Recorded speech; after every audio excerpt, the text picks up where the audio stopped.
Warbixin dhawaan la soo saaray ayaa lagu sheegay in sawirrada haween tiradoodu ay ka badan tahay 100,000 oo wada qaawin lagu faafiyay abka Telegram-ka kadib markii barnaamij tiknoolajiyad ah lagu khiyaanay sawirro ku jiray baraha bulshada. Shirkadda lagu magacaabo Sun City oo warbixintan shaacisay ayaa sheegtay in sawirrada qaarkood ay yihiin caruur. Software-ka loo adeegsaday sawirrada la qaawiyay ayay shirkaddu sheegtay in loogu talagalay madadaalo ahaan. Shirkadda Sun City waxa intaas ay ku dartay in barnaamijkani uu ku dhisan yahay mala-awaal qoto dheer, iyadoo sawirradana loo adeegsado muuqaallo ku jira bogga la soo geliyo sawirrada anshaxumada ah. Hase yeeshee, madaxa shirkadda Giorgio Bertini ayaa sheegay in hadda loo soo jeestay sawirrada wejiga kaliya ee dadka ay soo dhigaan baraha bulshada, arrintaasina ay tahay wax ku cusub internetka. Waxa uu digniin u diray dadka sawirradooda soo dhiga qaybaha kala duwan ee baraha bulshada, kuwaasoo uu sheegay in bartilmaameed sahlan ay u noqon karaan kooxahan sawirrada been abuurka ah sameeya. Haddaba barnaamijkani sidee buu u shaqeeyaa, sideese uu sawirrada u qaawiyaa? Barnaamijkan waxaa haysta qolo channel ku leh barta Telegram-ka. Qof kasta oo doonaya in sawir loo qaawiyo ayaa u diri kara sawirradaas isla daqiiqad gudaheedna waxa ay u soo qaawinayaan isagoo aan wax kharash ah ka weydiin. Waxaa suuragal ah in barnaamijkani uu u shaqeynayo sidii ay u shaqeyn jireen barnaamijyo la mamnuucay sanadkii la soo dhaafay. Waxani waa madadaalo, qalalaasana kuma jirto, ayuu yiri qof mas'uul ka ah barnaamijkaas oo magaciisa ku soo gaabay Mr. B.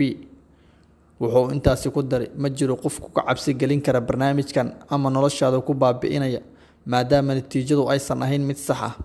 Isagoo hadalkiisa sii wata ayuu sheegay in kooxda shaqadan ku howlanay ay tixraac ku sameyso sawirrada mar walba oo ay helaan sawir caruur ah. Barnaamijkooda waxa ay xayiraad ka saaraan ama ay ka mamnuucaan ciwaanka dadka u soo diray sawirradaas. Laakiin waxa uu sidoo kale sheegay in go'aanka ku saabsan faafinta sawirradaas qaawani uu yeelo dadka markii horeba dalbaday in loo bedelo. Isagoo difaacaya dhibaatada uu barnaamijkani u geystay dad badan ayuu B yiri, adduunka waxaa ka jira dagaallo, cudurro iyo waxyaabo badan oo dadka waxyeeleeya. Maamulka shirkadda Telegram wax jawaab ah kama aysan bixin mar la weydiiyay su'aalo ku saabsan arrintan. Sida ku xusan warbixinta CC, intii u dhaxaysay bishii Juulaay ee sanadkii 2019 ilaa bishii Juulaay ee sanadka 2020, qiyaastii 104,852 oo haween ah ayaa lagu bartilmaameedsaday barnaamijkan sawirrada lagu dhalin rogo. Kadibna waxaa baraha bulshada lagu faafiyay sawirrada been abuurka ah ee laga sameeyay loona maleynayay iyaga oo qaawan.